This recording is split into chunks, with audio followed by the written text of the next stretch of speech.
Mesdames, Messieurs, bonjour et bienvenue sur notre chaîne YouTube.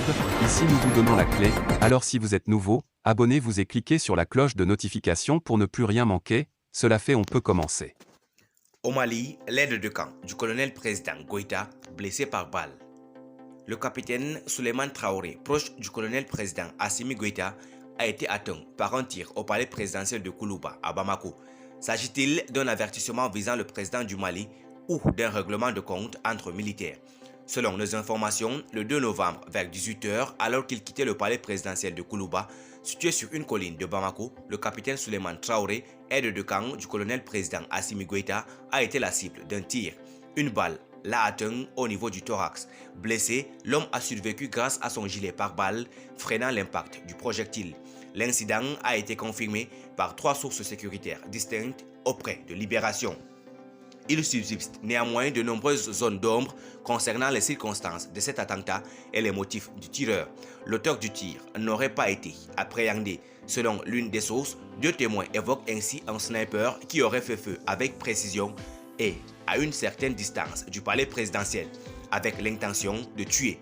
Un modus operandi militaire qui laisserait penser que l'assaillant était un tireur entraîné pointant dans la direction d'un renégat de l'armée malienne ou d'un soldat membre d'une faction opposée à la junte actuelle au pouvoir à Bamako.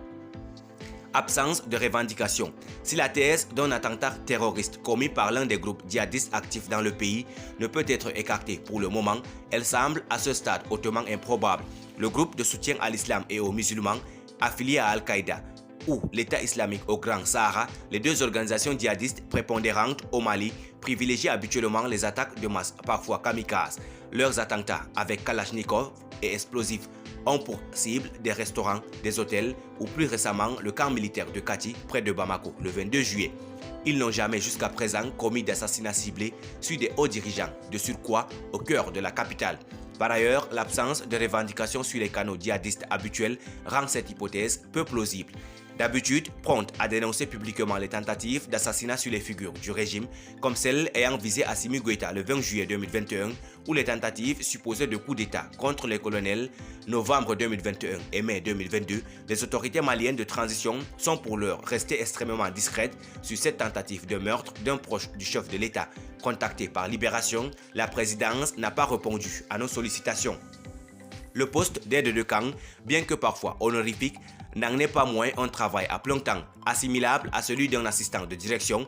Les personnes qui occupent ce rôle, comme le capitaine Souleymane Traoré, ne sont pas choisies au hasard. Elles vivent au plus près du chef, sont au courant de son agenda, les côtoient dans l'intimité et ont accès à des appréciations de situations privilégiées, recueillies, pensées et confidences des officiers qu'elles servent.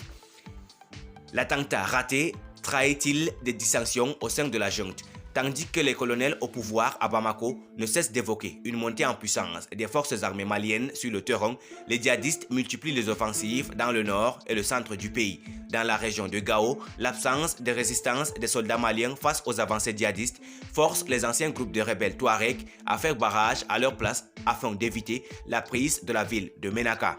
Merci pour votre aimable attention. Si vous êtes nouveau, n'oubliez pas de cliquer sur la cloche de notification et de vous abonner à la chaîne. Merci, à très bientôt pour une nouvelle vidéo.